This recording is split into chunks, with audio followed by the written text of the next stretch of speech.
Hi everyone, my name is Toyin Ajetunmobi, also known as Mobi. I'm the color artist at Etan Comics. My primary role is to apply colors to the pages. I usually work closely with the line artist. Most times I work with Stanley Obende. So usually what I do is apply colors to the comic book pages.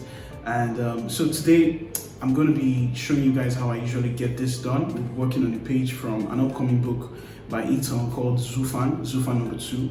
I hope it inspires you. I hope you learn something from it. So yeah, can't wait. So the software I usually use for coloring pages is called Clip Studio Paint, and the very first stage of coloring any comic page is called the flattening stage. Basically, what we do is create a base on which the details are going to rest on. So as you can see, I'm kind of doing like a coloring book style, putting each flat color where it's supposed to be for each character, reds where they're supposed to be, purples, yellows, the color of the skin, and just doing something basic. And this is the basis on which my details are going to rest. So that's the next stage now.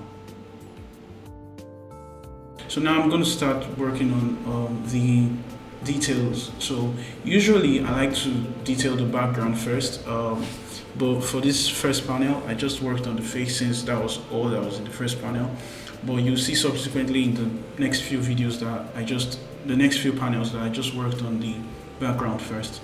So you can see me putting the green lights in the second panel there, just setting up the environment, because usually these characters have to live in an environment, so I like to make sure the environment is painted first before I work on the characters themselves.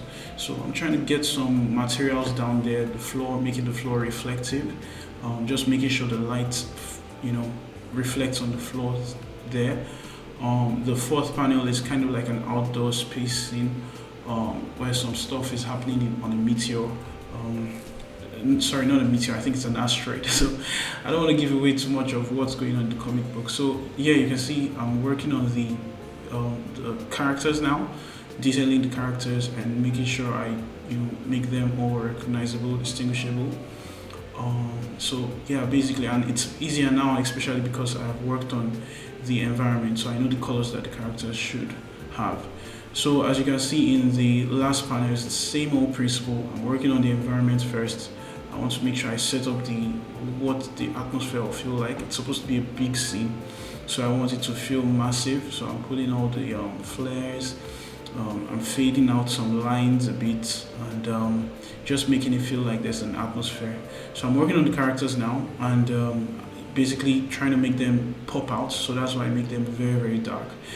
This is basically a technique in comic book making where you make characters really, really dark so they stand out of the background that they are on. So I'm maintaining the dark tones here, as you can see, and of course working on her complexion, and I just make a really, really bright light that highlights them. Then adding some final details to the characters, and yeah, that's pretty much it.